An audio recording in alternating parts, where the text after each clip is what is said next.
Hi, everyone. Thanks for tuning in to the AOCPMR Podcast. My name is Chanel Davidoff. I'm a PGY3 at Zucker School of Medicine at Northwell on Long Island. I'll be co-hosting the show with student Dr. Jake, as you all know, as the current host for the podcast. We're really looking forward to the show today as it's the first episode of the fellowship series on the podcast. During this series, we're going to highlight current and recently graduated fellows from various fellowship programs in efforts to provide students and residents insight into the fields of different subspecialties of PM&Rs, and also to provide guidance for residents pursuing fellowship. This is especially essential now in the post-COVID era with limited ability to have hands-on experience and networking with current fellows. So we're really grateful to our guests for mentoring us through this time. And without further ado, I want to introduce our guest today is Dr. Nadia Zaman. She is a recent graduate of the fellowship in Mount Sinai in New York City for sports medicine. So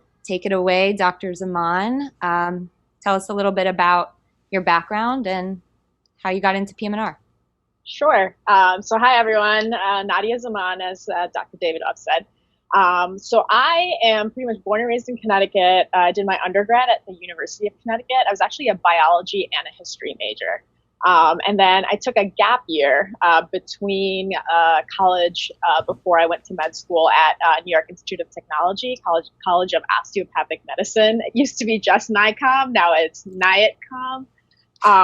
Before I did my both internship and residency at Northwell, internship at Plainview Hospital, and then where Chanel's training at Northwell for PM&R. And I just finished my sports medicine fellowship at Mount Sinai. And I know you asked me, why did I do PM&R? So it's actually interesting. I went into med school thinking I was going to do neurology. A couple of members of my family had actually had strokes when I was younger. My mom actually had a stroke when I was only 5 years old. So I watched her go through the whole process of like the hospitalization and the rehab course. And the rehab didn't really like stick with me as much as like the stroke management did. So when I went through med school, I just kept focusing so much on like the nervous system. And then I did like a neurology rotation. And while I was working with the neurologist, I would see like physical therapists would come and visit the patients. And like, you know, I met like a PM&R doctor for the first time, and the neurologist was kind of like, hey, you seem like someone that really likes to be hands-on with patients. You like talking to patients. Like, have you thought about PM&R? And he was actually the first person that mentioned it to me. I ended up doing a elective during, I think, the end of my third year of med school. And I loved it because it was a perfect mix of inpatient and outpatient. I actually got to work on the TBI unit as well as do some work like outpatient pain and sports. And I feel like it was kind of like a whirlwind romance from there. And here we are today. So that's awesome. Wow. What a trip. So you're here, and actually it's nice to hear your background, how you got into PM&R, because we have Jake here from a student perspective, kind of exploring the field as well. I want to thank Jake for like hanging out with us today too, just to getting that medical student perspective and inspiring, you know, your story and how you got to where you are. So yeah, I love to hear as many people how they got down the path that they're on. Because I don't know how this is for everyone else, but like every rotation, I'm in my third year right now. Every rotation I'm on, I just think it's the coolest thing in the world. And I'm always just curious how people feel about their like chosen specialty. Is it always like rock solid, this is what you're doing? Or is it just like you're weighing several options and you could see yourself doing all of them?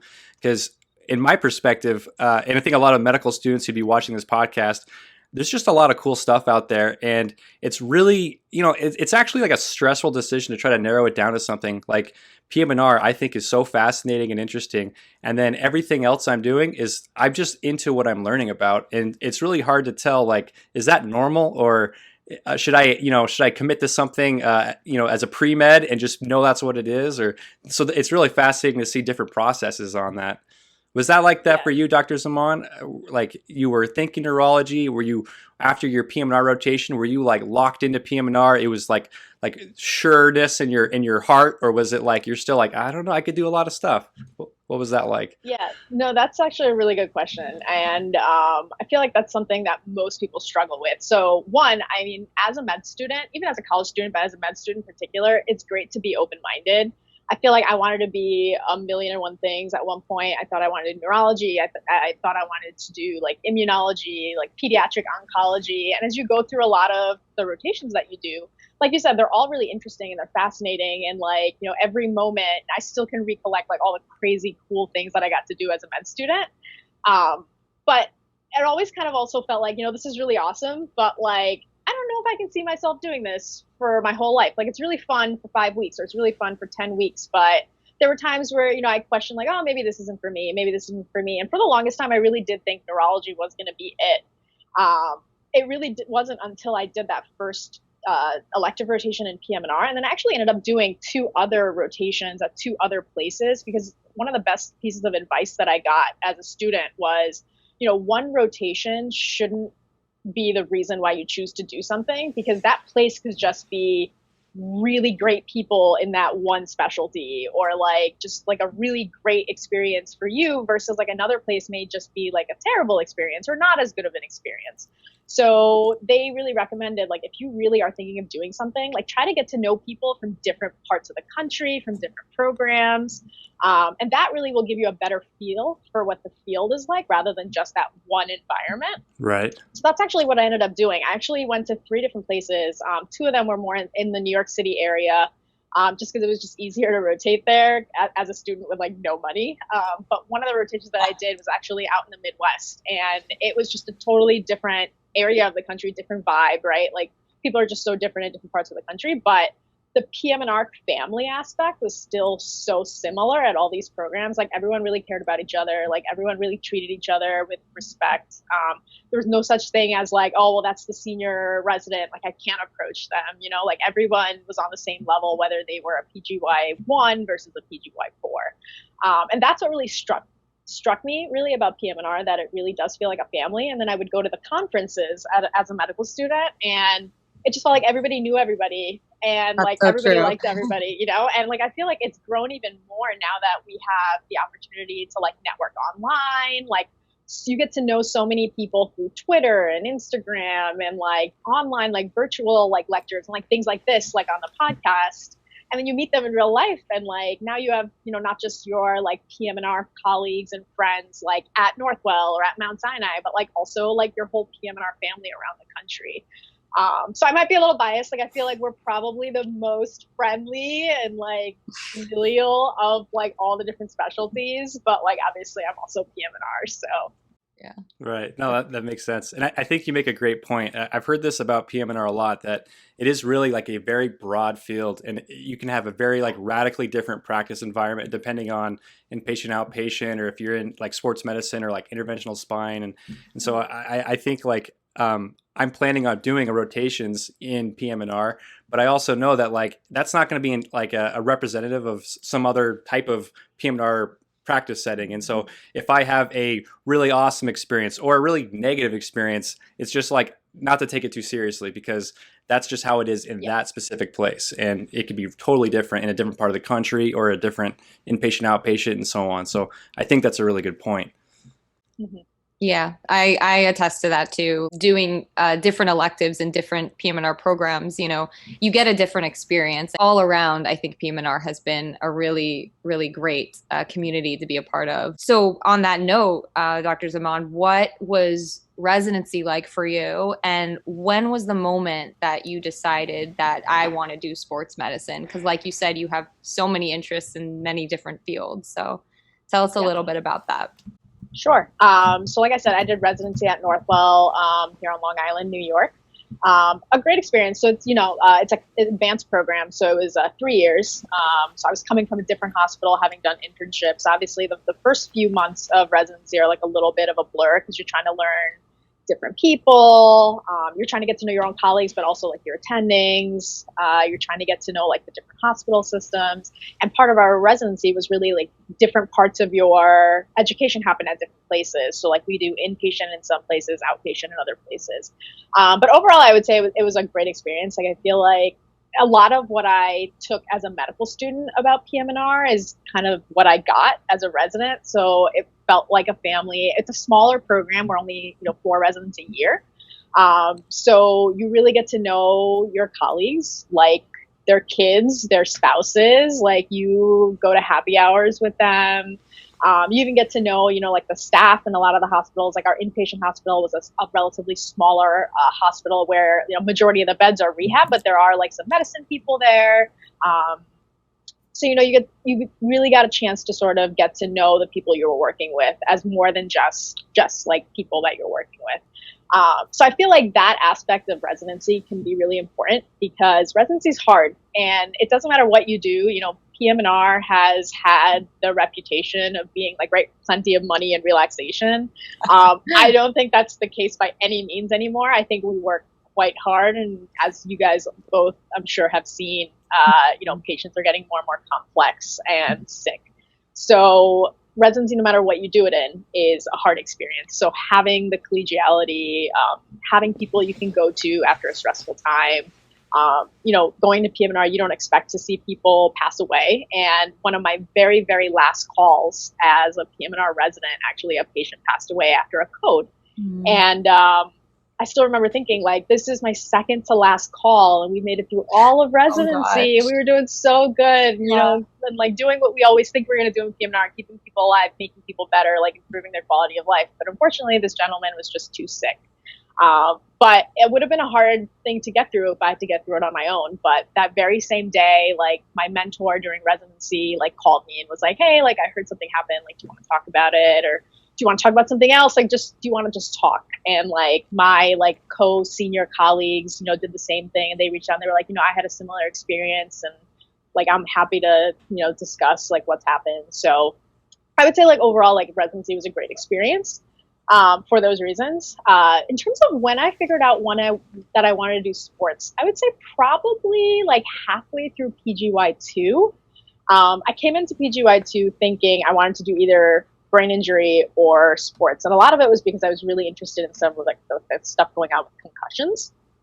And then obviously like my mom having had a stroke, and then like I really enjoyed the experience on like TBI units when I was a med student. So I wasn't sure which of those two I was really going to focus on. We actually had a senior colleague of mine at the time.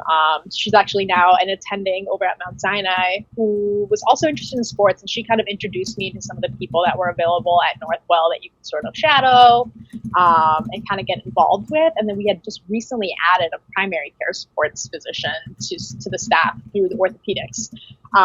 So I did like an elective rotation, like a 2-week elective with him.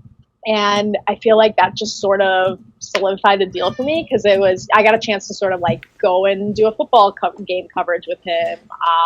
That sparked me to do some marathon coverage afterwards. And then, I also worked in the office with him, and I got to see how he gets to like use the ultrasound and like do procedures. And like I was saying before, I'm a very hands-on person. I like being able to do something to help patients rather than just kind of like prescribe things and see how it goes. Mm-hmm. So all of that kind of fit really well together for me. And then from there on out, I basically tried to get my hands on as much coverage as I could. You do a couple more like rotations with people to get more procedural experience, and ended up applying for a sports fellowship as a result. Did you do any elective rotation time in sports medicine?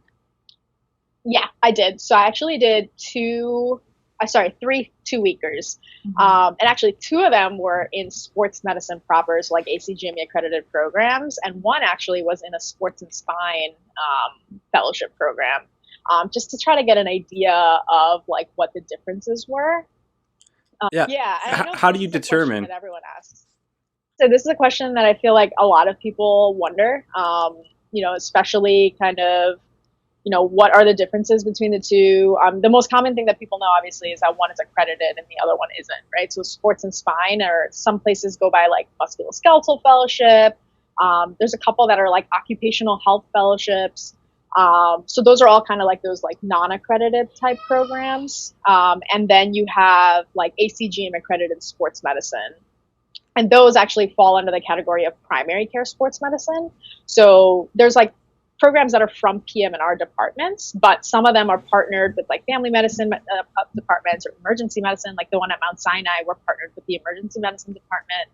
And those basically have to follow like a pretty strict set of like guidelines from the ACGME in terms of like what you do and don't do. So I did actually a rotation in both as a resident to try to get a feel for what, each one entailed. I was looking for very specific things, and I ultimately decided that like the sports medicine route was more for me. Did it have anything to do with the accreditation that you wanted maybe to pursue a certain setting, like an academic setting, and you wanted to go to like more of an accredited fellowship versus one that wasn't? Did that play a role in your decision making, or does that matter? So that did play a part of a role in my decision making for some of the reasons that you basically mentioned. Okay. I knew that I was going to be looking at an academic job. And though you can still work in an academic position without the accreditation, if you've done like a sports and spine fellowship, I feel like in the long run, you don't know how things are going to change. And I kind of always want to stay within academics, but I also want to have the opportunity to sort of like not hit a ceiling of like how far I can go. And I just felt like the accreditation was really going to help with that. So it feels like more doors are still open if you have the accreditation. As of right now, I would say that's kind of how it feels, although I don't think that's actually written in stone. Like I have colleagues and I've had attendings actually that have not done sports fellowship specifically, that is an accredited fellowship, and are also working in the realm of like sports and spine kind of practices. So ultimately, I feel like it just depends on what you're trying to do. If you're interested more in sort of being involved in a a sports oriented career, like you want to be doing coverage, you want to be involved not just in like community level coverage, but like Division I, like collegiate level type of coverage or professional level coverage, you're likely going to have a really hard time doing that without an accredited fellowship, especially for like the bigger type of programs around the country. If you're more interested in like the procedural aspects, like you're not really so much interested in like covering sideline sports, but you want to do like all the ultrasound based like procedures, and especially a lot of like the fluoroscopically guided spine procedures, you may actually benefit more from either a sports and spine fellowship down the like more so, or if you're able to narrow down some of the more sports like ACGME accredited sports fellowships that also have good spine exposure. So generally most of the PM&R based programs, you would be able to do that as well. So I think the important thing is really just sort of sit down with yourself and make a list of what, are the things that are like make or break kind of things for you, like things that you absolutely want to have as a part of your like career in the future. And I think that would help you sort of guide you in a better direction of whether or not, an ACGME versus a non-ACGME program is for you. I had a question about, from like a medical student perspective. So I went to the AAPM&R conference in San Antonio, and I heard this thing at the residency fair, and it was just like this agreed upon thing that like no one disputed. But somebody was saying that the most competitive sports medicine positions, I guess, go to family medicine doctors who go into sports medicine. And I'm just wondering, like, A, is that true? And then B, if I was like a medical student, if I really want to do sports medicine, why should I choose to go to that route through PM&R rather than family medicine or like orthopedic surgery or one of the other routes to it? Why as a physiatrist is that the best way to do sports medicine? Yeah, so that's a great question. To speak to your first question about like the most competitive spots going to people that are family medicine trained, I don't know if there's statistics on that, to be honest. I think part of the reason that people may think that's true is something that I've actually talked to a lot of people about like throughout my like sort of journey of talking to like other residents and medical students that want to do sports. And it's something that actually I was talking to Chanel about pretty recently as well. And it's the fact that like there's actually a lot of primary care in sports medicine. I think sometimes we get so tunnel vision about the musculoskeletal stuff because, we're seeing knee injuries get treated on the sidelines. We're seeing, concussion management on the sidelines. The big like Kevin Durant injury with the Achilles rupture. Like, we always hear about like the musculoskeletal stuff. But there's a lot of training room stuff that we do that is really like primary care stuff, like treating like rashes for wrestlers in particular, or like infectious like etiologies of like skin issues, part of what we do is like pre-participation sports physicals. And that entails, doing like a full heart and lung exam, and like really like taking out your stethoscope again and then auscultating for murmurs. So I think for that reason, a lot of people think sometimes that family medicine or internal medicine people are a little bit better equipped in that sense, because they do a lot of lung management, heart management, diabetes management, hypertension management as residents, whereas like we don't do that as much. But with that said, our strengths come from that musculoskeletal aspect, right? So if you think about sports as kind of like 50-50, taking care of musculoskeletal injuries, but also taking care of some of the primary care aspects, from the family medicine side, they're a little bit weaker on some of the things that are our strengths, and we're maybe a little bit weaker on some of the things that are their strengths. So part of fellowship really is, improving on those weaknesses. So as a part of our fellowship at Mount Sinai, we go and do pre-participation in sports physicals like before every season. And we'll do the whole like auscultation stuff. We'll do blood pressures, like we check eyesight, so we're doing a lot of that, and we have to learn it because, as a ACGME accredited program, like I told you, all the programs, whether you're PM&R based or family medicine based, are considered primary care sports medicine programs.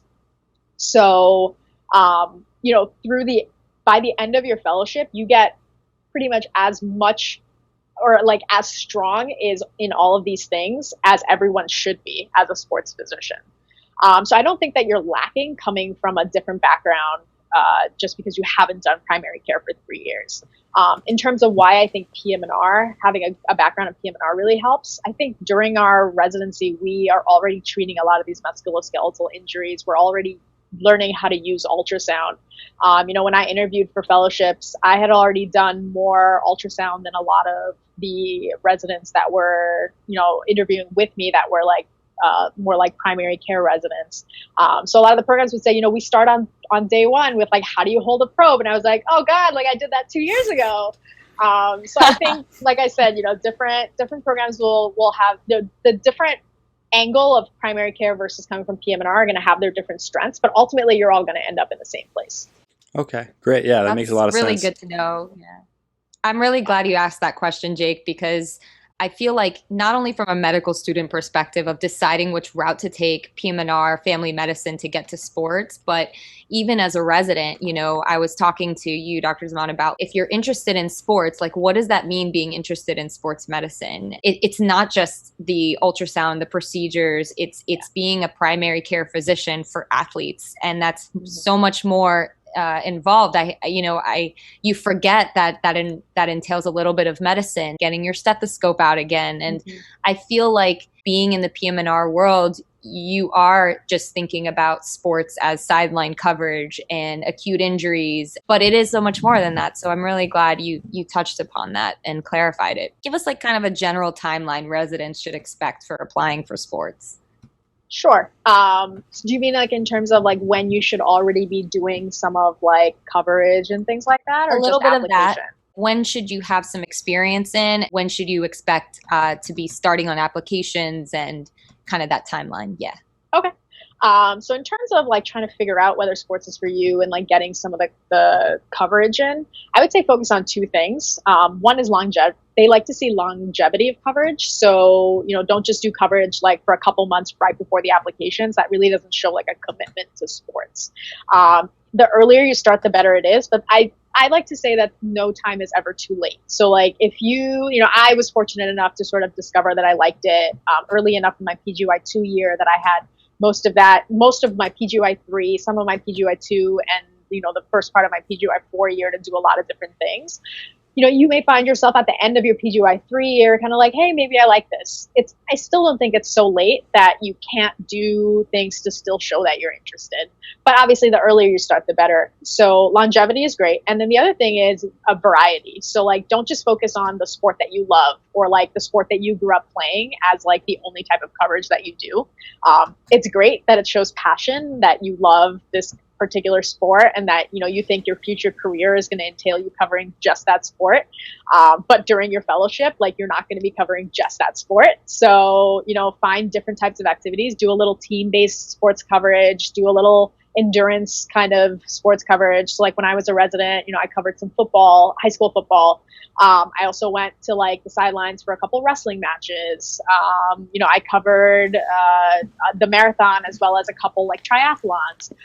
So that kind of shows like a variety. And then I also covered a little bit of like combat sports. So, it shows that you had a little bit of experience in all these different things. Different sports have more common injuries, like certain more specific common injuries than other sports. So it gives you a little bit of introduction in terms of like, what are the most common types of injuries that you should know how to treat. And so that way, kind of when you're as a fellow, like you're kind of treated sometimes as a junior attending. So they'll kind of help have you manage things on your own until you kind of throw up a white flag like I need help. Oh, wow. Yeah. So it's good to sort of get a little bit of everything. If you're able to do a little research, that's great too. It doesn't necessarily have to be sports specific, but anything kind of in PM&R can be applicable. So I did some Gait training research, and that actually was really important to some of like the running coverage stuff that we did as fellows as well.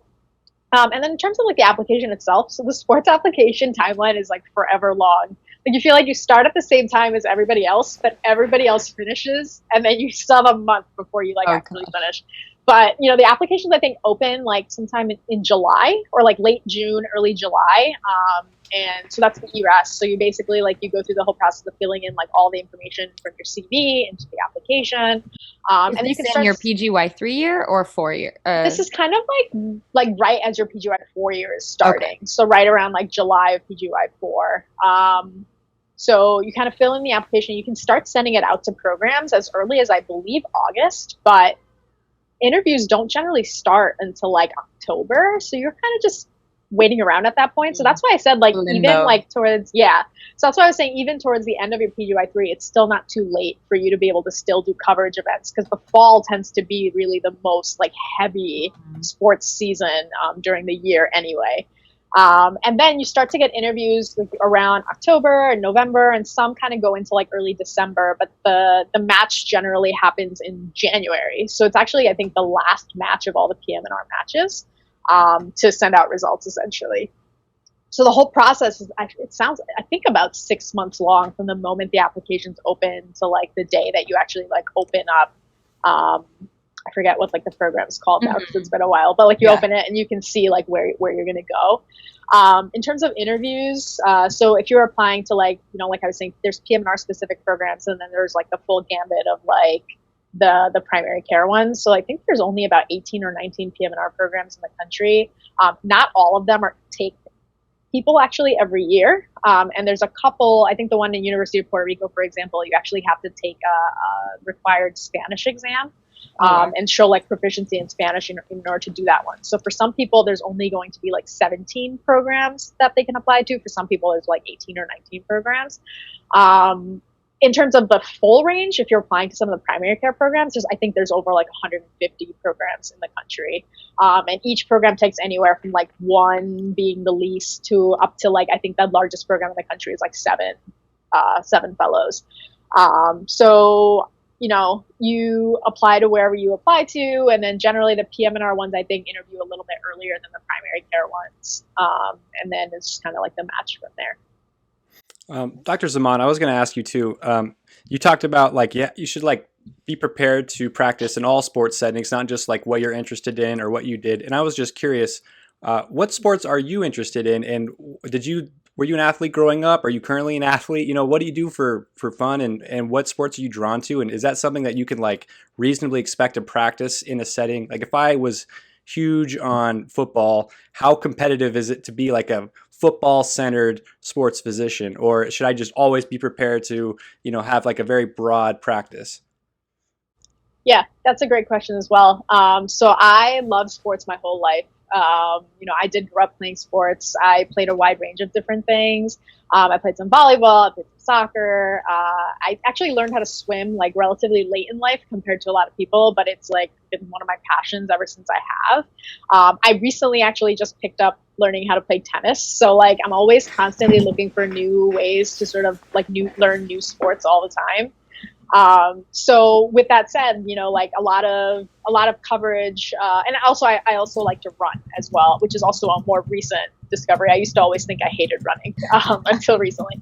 But with that said, so, there's certain sports that you're just going to be required to cover. So like football is actually, like some sort of contact sport is generally a requirement. And football tends to be the most commonly played and the most popular one that's generally covered as the contact requirement. So I've always actually enjoyed covering football a lot. I've actually always loved watching football, like growing up. So a lot of times, like coverage really does just feel like a day of hanging out watching sports. And especially if they're a particularly great, like well-conditioned, well-strengthened kind of team with like very little injury, you literally just spent 3 hours hanging out on a Saturday or Sunday morning with some kids, and then you get to go home, and that was being on call, basically. Not too bad. Not too bad. Yeah, exactly. So, so that was something that I actually really enjoyed. And then there's some things that I've covered that I like never considered that I would enjoy, and it actually ended up being really fun. So I mentioned wrestling before, something that I was like never all that interested in, like didn't really know all the rules going in. It actually ended up being like a really interesting. I got really into it. I was like cheering really loud. They were like, "Okay, you're the doctor. Like you're taking care of both sides. So you can't look like you're biased." That was my sport growing up. I know it gets intense. Yeah. My dad has been kicked out of high school auditoriums because he gets too rambunctious. Like it's easy to get sucked into it once you're paying attention. Yeah, exactly. And once you kind of understand what's going on, especially, and then at Mount Sinai, we actually covered a very interesting sport that I had no idea what it was until we did it, and it's called Australian rules football.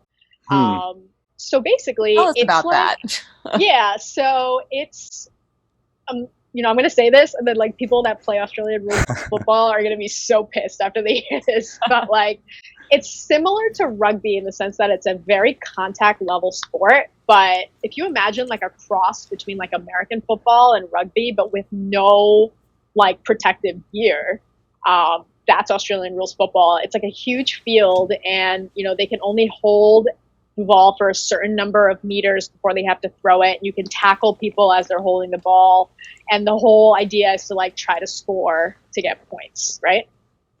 Just like any sport, I guess. Wow. Yeah. But it's crazy when you first watch it for the first time because people are like very aggressive, and the first game that I covered, we had like at least 3 people with a concussion, like a couple people that had like little like lacerations on their face. One girl twisted her ankle, and another one broke her finger, and that was all in the course of like just 1 quarter, But another sport that was just like, once I learned the rules, and it was cool because they were trying to like, the coaches were teaching us how to like hit the ball and pass the ball on the sidelines too. So once we kind of learned what the rules were, we watched the game. It gets so intense during the game that you then start sort of like getting into the game too. So just some like unique opportunities that I've had.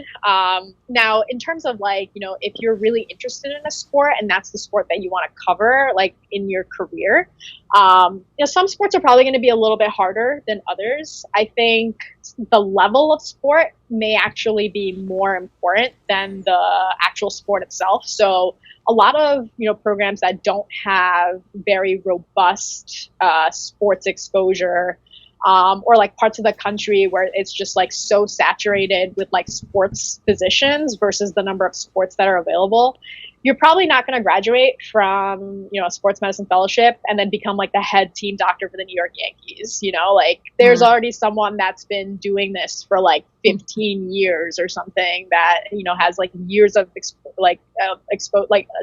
coverage experience behind them, who's probably got that gig already. So you're probably going to start at a lower level. So you may start off doing like, high school football coverage or community football coverage, and then kind of grow from there because you'll get your name out. You're taking care of these kids. You may have local colleges that are like, hey, there's this new doc in town who's been doing a really great job that we keep hearing from people. Like, why don't we start sending our kids to him, or let's get him involved in our sideline. You start to network with the athletic trainers that are in your local area or at the colleges that are near you. And that's kind of how you build your presence. Is that a little bit of a long path, but I was just going to ask, is that a reasonable goal that you could become like a team doctor for like an NCAA or a professional sport? Like, is that like a complete like rock star position where it's just like, it's like 80% luck, 20% being the right person at the right time? Or is it like you were saying, you can work your way up? But is that Does that happen a lot, or is that still, because I would imagine that's really, really like astronomically hard. You just have to know the right people. Or is that like, if you're willing to travel and go anywhere, like you can find a place at that level? Or how common is that, I guess?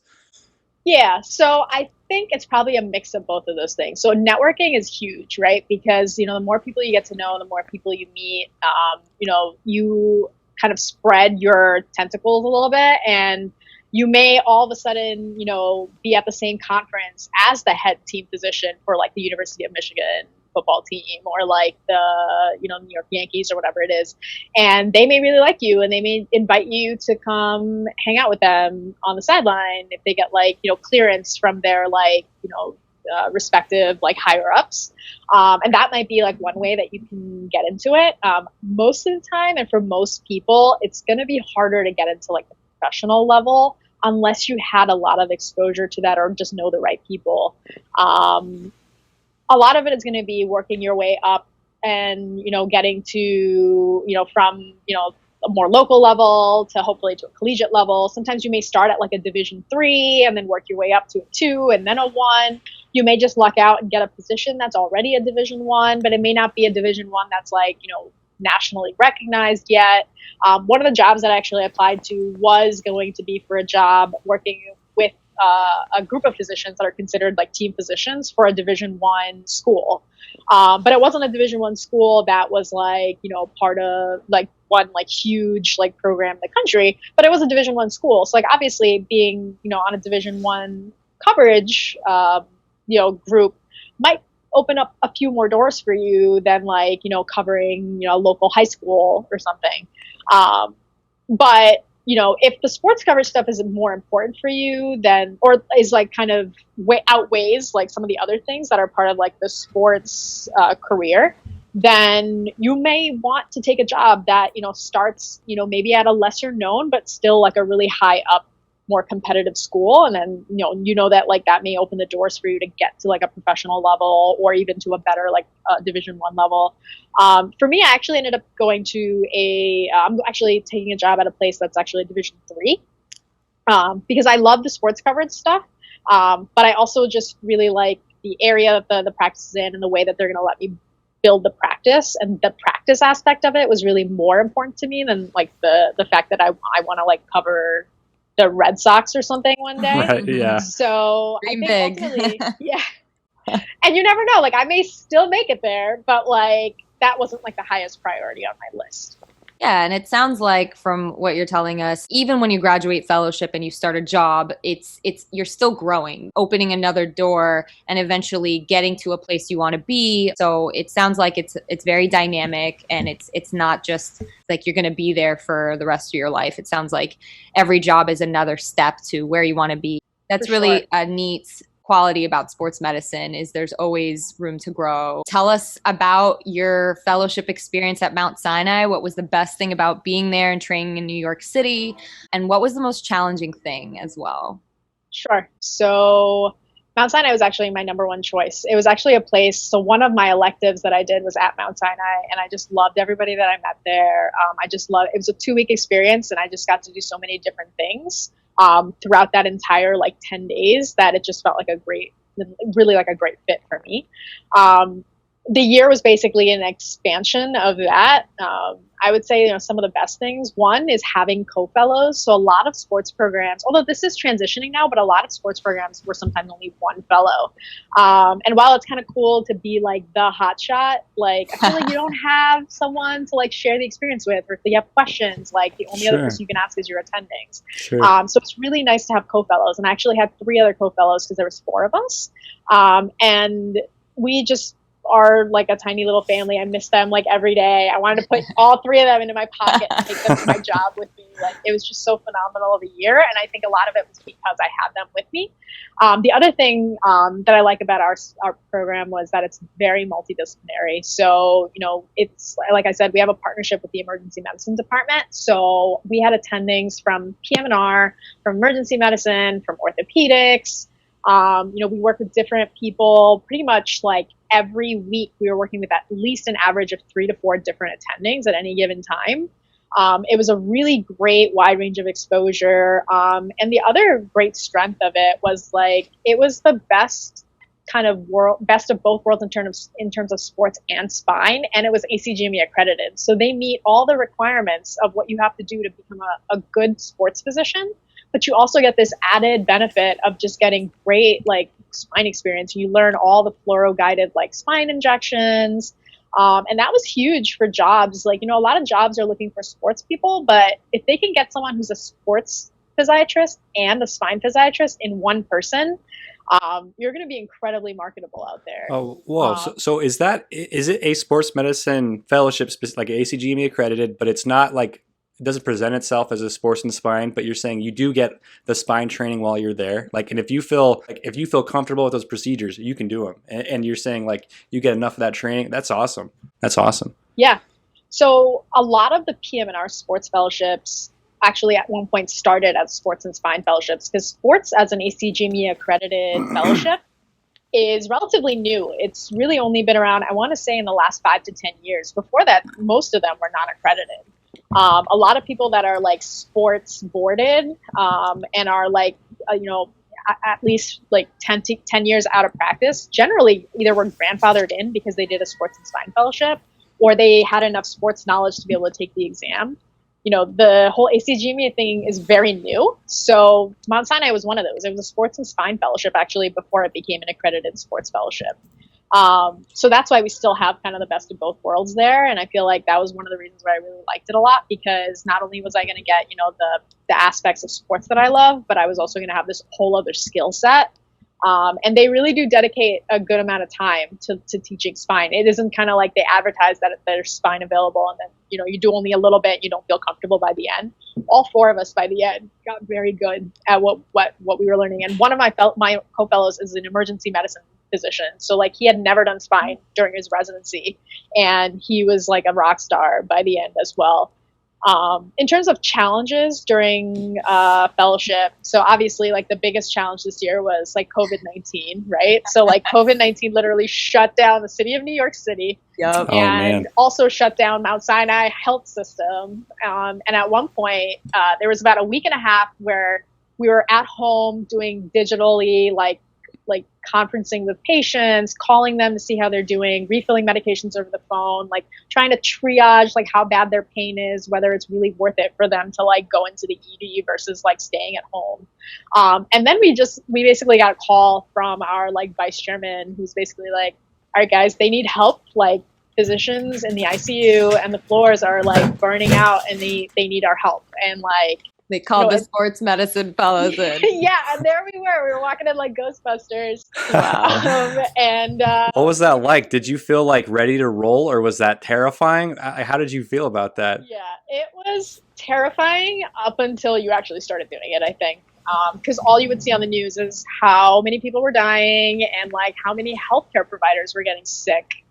And the whole like, you know, low on PPE. And so we were very nervous. And a lot of the calls right before we started doing this were people just kind of like, are there N95 masks? Like, are there like all the different sizes of N95 masks? Like, you know, what are the procedures like are we gonna have to wear our own street clothes like into the hospital? Like, can they provide scrubs? And I gotta say, like Sinai, I mean, all of New York City, I think, but particularly Sinai from my experience, and they were just so good about protecting all of us. Mm-hmm. They made sure that we had all the right equipment. If there was ever even a thought of there being a shortage, we knew like days ahead of time that there was some supply that hadn't arrived yet. So these are the plan B, C, and D that they have in place to make sure that we have everything we need. But I think the thing that made it the least terrifying of all, honestly, is like, it was terrifying for us to go into the hospital, but it was so much more terrifying for the patients that are like sitting in those beds and like on oxygen, and they've never been sick before in their life, a lot of them. Mm-hmm. And now they're sick and they can't even have their families there. Yeah. So I think when you like stepped into that room with one of them and, you know, with your like giant astronaut suit, like you would like hold a hand, or like you would like put your phone, like FaceTime, like in front of them so they can talk to their families. Like that just took all the fear that you had about all the little things that you were worried about and just like put that aside, because like there was this person in front of you that was like 100 times more scared than you were. and just needed to know that you were confident that you were going to make them feel better, Wow. So that's like a crazy, going into fellowship, I bet you didn't think that you were going to be going back to medicine again, like straight medicine in the hospital. And, it's so noble of you and your fellows to step into those shoes, and just having that resiliency in New York to be able to do that. No questions asked. Like, we're there. I bet you didn't think you were going to graduate fellowship being a COVID specialist too. Infectious disease and sports medicine. And I think what was really great about it is kind of it reminds you that you're a doctor first. Like, yes, you're a sports medicine physician, you're a physiatrist, but you're also first a doctor, and it kind of gives you a check-in of the humanistic side of medicine, and so that's very noble. Yeah, for sure. I think at the end of the day, and it's interesting because you bring up, like, I hadn't done medicine in a few years. We had attendings that were a part of this coverage that hadn't done medicine in like 20 years, like 25 years. They've been outpatient for so long, a lot of them. And each of them stepped up, and everyone was scared. Like, a lot of people have families at home. Like, I was lucky, like, I lived on my own in an apartment. So when I got home, like, I took all the necessary precautions of, like, making sure that I didn't put any of my, like, covered stuff, like, in the house or touch things or whatever. But some people had kids, some people had, like, husbands and wives, and, like, full families, like, their own parents and stuff at home. So, there was a lot of bravery coming from a lot of my colleagues and a lot of my attendings. And I think that helped a lot too with the fear, because we were each individually scared, but collectively we gave each other a lot of strength. And I think that helped a lot. So what's it like right now? Has it died down? Like, I mean, obviously the wave has peaked and dived down, but, like, have you resumed normal sports medicine operations, or at what point were you able to, and everything's back to normal? What's that like right now? Sure. So things kind of got shut down like mid-March. And then, we were doing a lot of, like, first nothing, and then most COVID coverage for, like, the majority of April into, like, I think the first week of May. And then it took a couple of weeks for them to sort of put, like, protocols in place for how they're going to be handling, like, patients coming in and out of the outpatient offices. So there was a little bit where we were doing just telehealth from home before we officially got back to, like, being in the office. So that started about, like, end of May. And initially things, like, we were seeing, like, our, like, MSK, like, sports, like, outpatient patients, but we were seeing them in a very, like, different way. So, like, before it used to be, like, patient scheduled every 15 to 30 minutes. We would see an average of, like, between 16 to 20 patients a day. We would do an average of, on some days, anywhere from 7 to 8 spine procedures up to, like, 25 spine procedures, or, like, the ultrasound just during any office visit. Like, you could just pull the ultrasound out and, like, give an injection and stuff.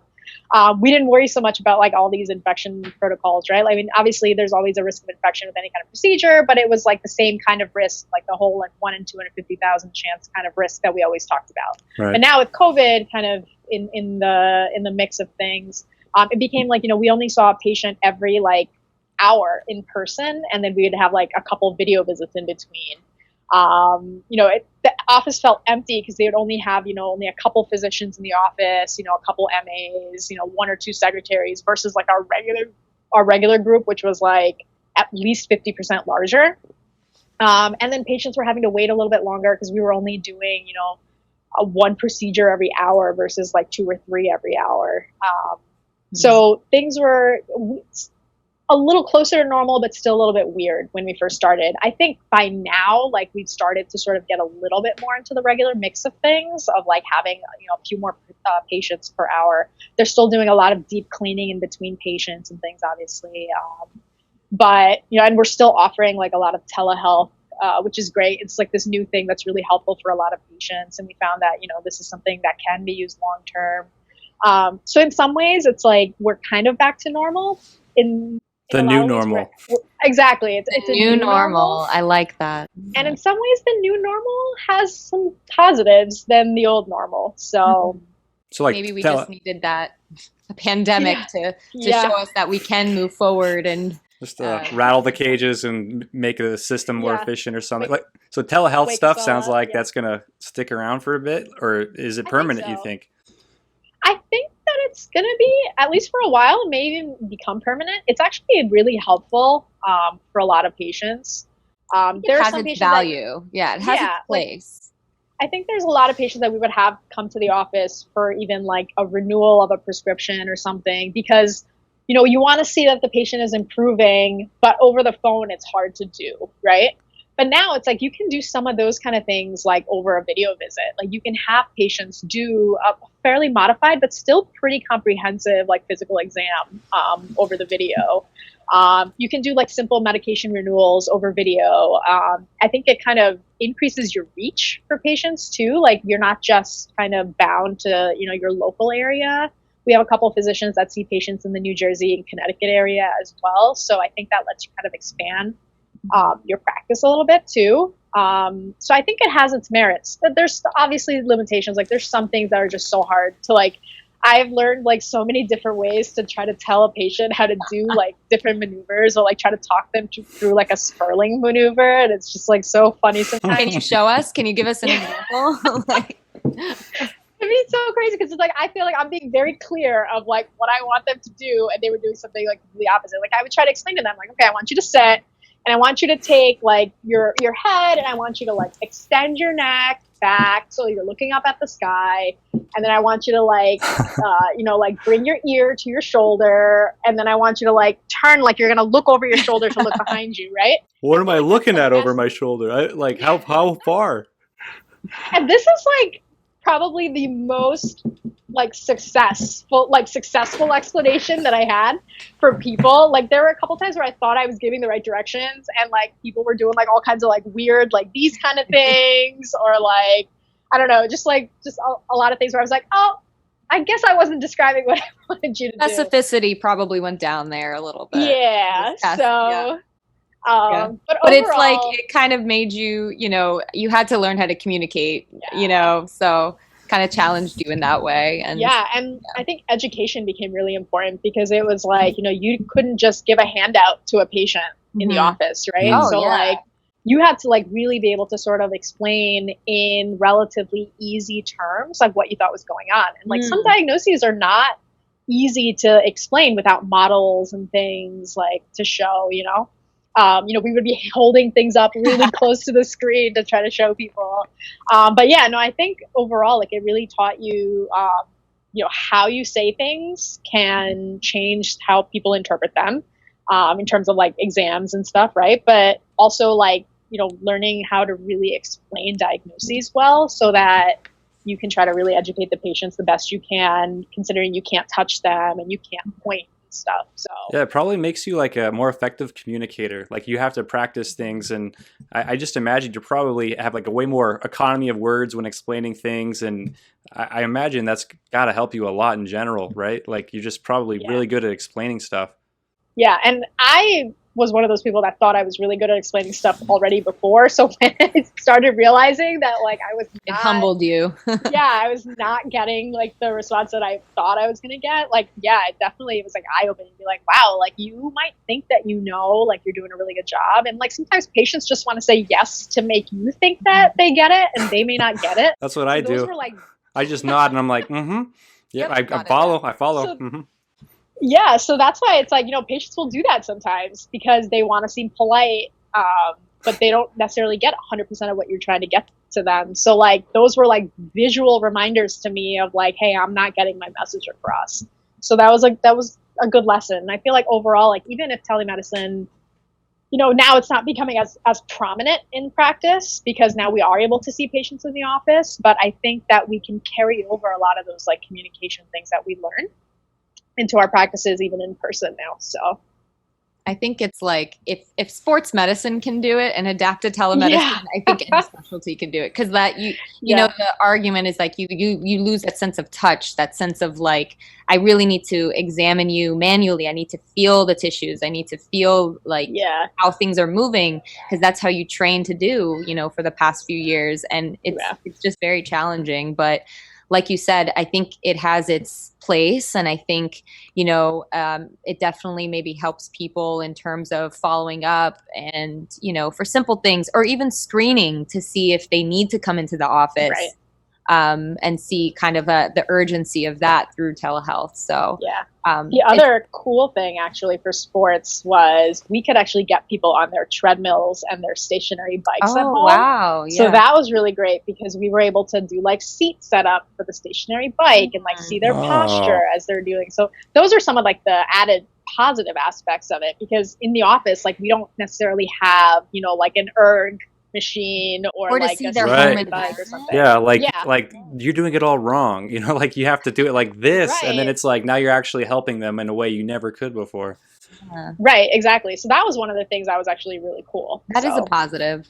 Because like you always tell them like, oh yeah, how are you sitting at your desk? What level is your chair, for your back pain? And you can kind of maybe see their home environment and be like, okay, you need to raise the seat a little bit more. You need to raise your monitor.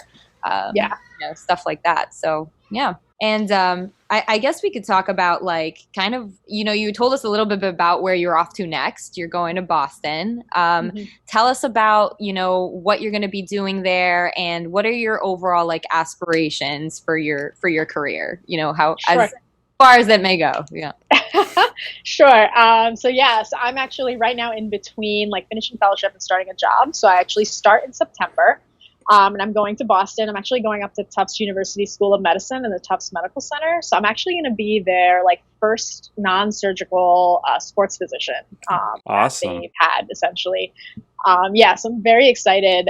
There's 2 orthopedic sports colleagues that I'll have. I'm actually working out as a part of kind of the PM&R department as well as the orthopedics department there. So I'm super excited because a lot of what I'm going to be doing is sort of helping build that like non-surgical sports presence at Tufts, taking on, a combination of, a lot of the general MSK needs that a lot of those patients have that they're just not getting, especially from a procedural aspect, because, their primary care physicians can offer them, physical therapy and, medications and like massage and acupuncture and things like that, but they can't do the injections so much, especially like ultrasound, be able to use the ultrasound in a diagnostic way. So I'm kind of bringing that aspect there. And then also a lot of my fluoro experience with spine, I'm also bringing to the table there as well. And ultimately, like my goal is to sort of help build a sports program there in addition to the orthopedic sports colleagues, and really grow the presence. Because right now it's the part of their department that's a little bit lacking. And for the longest time, they've been trying to hire someone, but I guess like budgets would always fall through or whatever.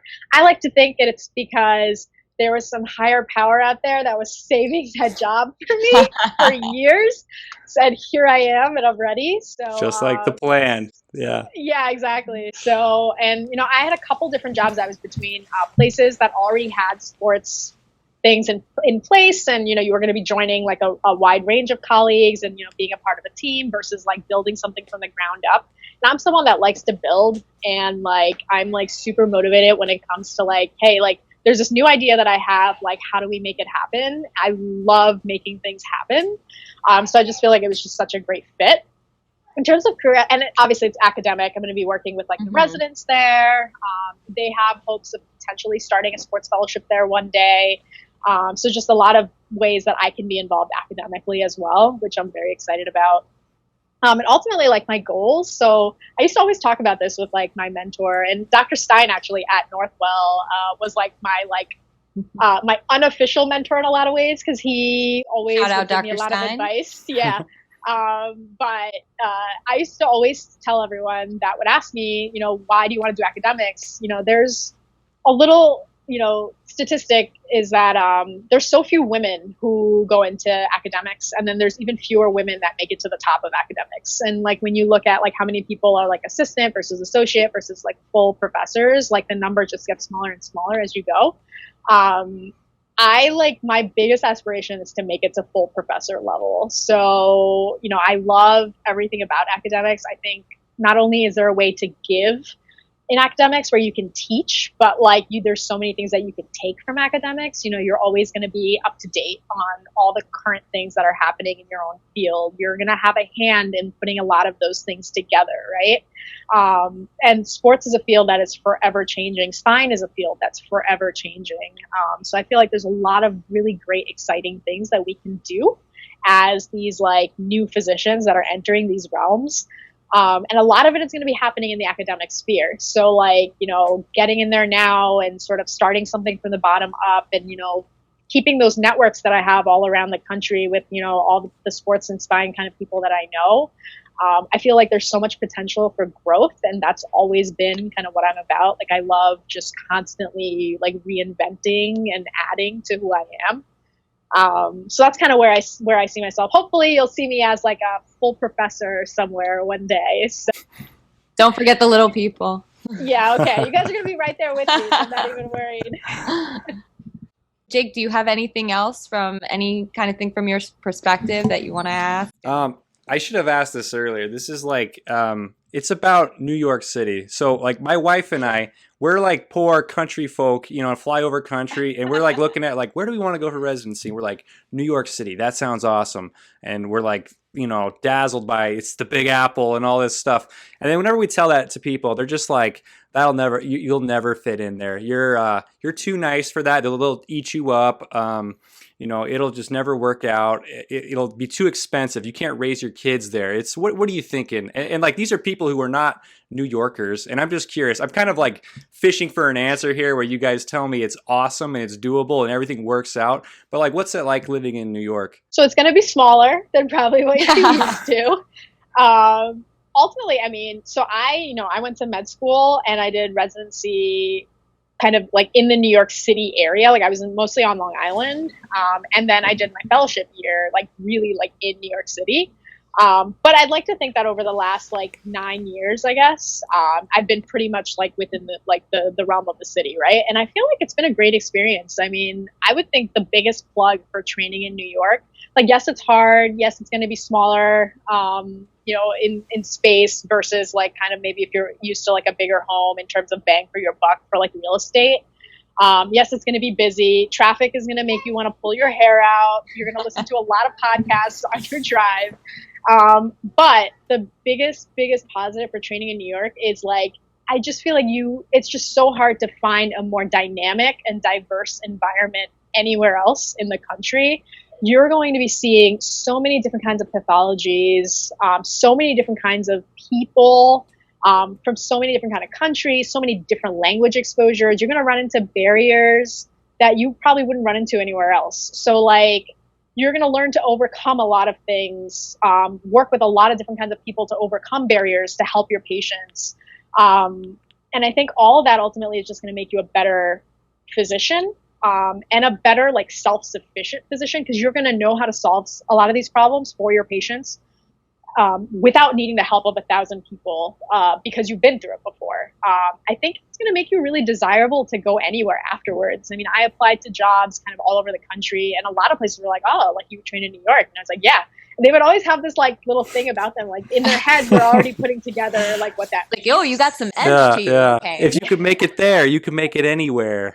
And that's a line that someone actually said to me. So I think one of the biggest plugs for training in the New York area is really that like, you're just going to learn a lot. What I love most about training here is like, there's so many programs, like PM&R programs. We've done like kind of didactics and workshops together with other programs, which actually Dr. Zaman led one of them. I can't believe we didn't even bring this up, where our program met with her program in the city, and she led kind of her and her co-fellows led an ultrasound workshop for part of our didactics. So just that like networking of other programs in the area, it's just really tight knit. You see so many different populations that have different needs, and you learn to get over those barriers. You learn to like care for those people because they deserve that care, and you probably will never experience that anywhere else. Yeah, that all sounds great. That's what I want to hear. That all sounds amazing.